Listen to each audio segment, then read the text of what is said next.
Bueno, en este vídeo lo que vamos a hacer es analizar las razones por las cuales los seres humanos nos equivocamos. No me gustaría, desde luego, que tuviésemos una concepción de que el error humano es una tragedia. Yo siempre digo que en el fondo es el reconocimiento de que somos personas libres y por lo tanto tenemos un privilegio, ¿no?, que no tienen el resto de seres vivos. Es decir, los árboles no se equivocan, ¿no?, ni los animales se equivocan. Nosotros sí podemos hacerlo por ser personas libres. Aún así, siempre es bueno pararnos y pensar cuáles son las razones por las cuales habitualmente o de vez en cuando cometemos errores. Vamos a verla.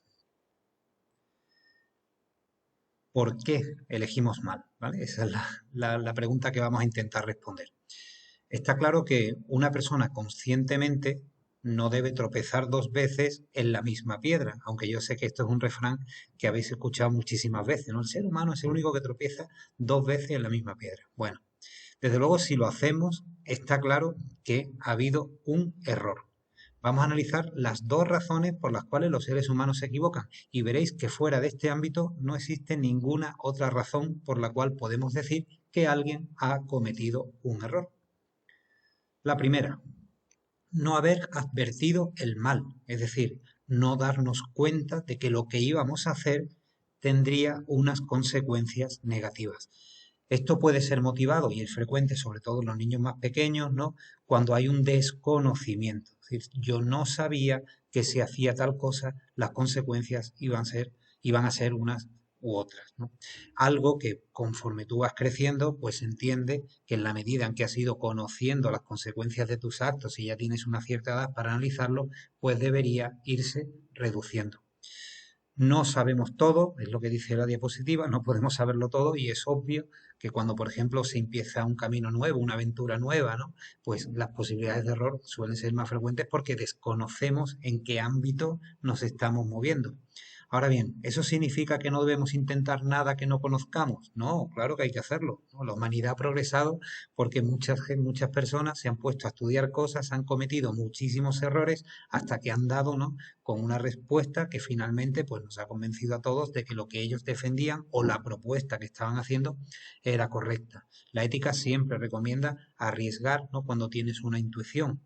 Eso no está mal, eres libre para elegir lo que quieras. Ahora bien, ese acto lo que no puede ser nunca es imprudente. La prudencia se define como el arte de dar los pasos necesarios para alcanzar nuestro objetivo.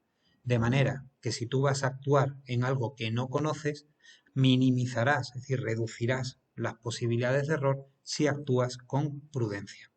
Y en segundo lugar, una que probablemente sea la más frecuente, ¿no? Dicho de una manera así más académica, sería decir no haber querido con suficiente fuerza el bien. Es lo que todos llamamos falta de voluntad. Y muchas veces sabemos qué es lo correcto, pero entre tú y yo no tenemos ganas.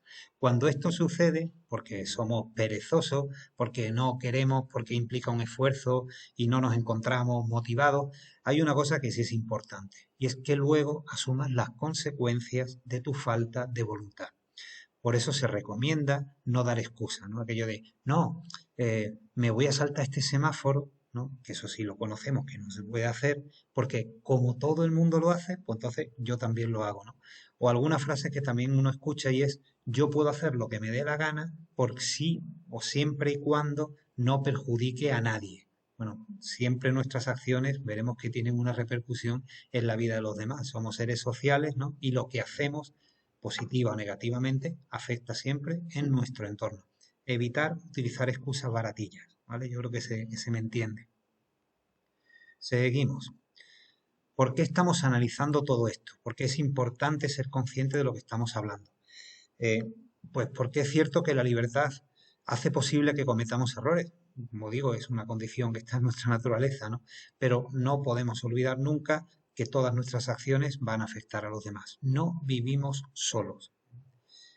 Para terminar esto, he querido poner una frase que creo que es importante y es, para vivir en sociedad es fundamental poner límites a nuestras acciones. Una vez más, aparece la limitación como un elemento necesario para la vida en sociedad.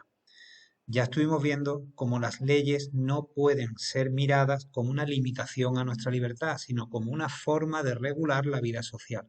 En este caso y en la ética personal, poner límites a tus acciones no se considera una falta de libertad. Recuerda aquello de la limitación moral.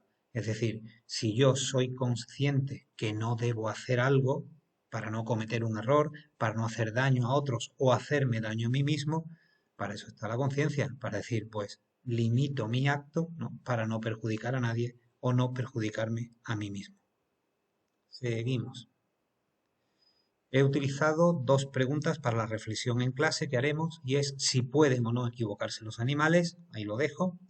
Y segundo, desde tu punto de vista, ¿cuál es la causa más frecuente por la que los seres humanos se equivocan? En este caso sería apostar o bien por el desconocimiento o bien por la falta de voluntad, ¿no? Habría que argumentar un poco por qué son causa de error estos dos motivos y cuál de ellos es con el que más tú te identificas. Y finalmente, las preguntas para estudiar, que hacemos siempre, es simplemente para repasar. ¿Cuáles son las dos razones por las que elegimos mal? Creo que ya están dichas. He vuelto a incluir si pueden equiparse los animales porque entiendo que después de lo que hablemos en la reflexión podremos establecer una conclusión.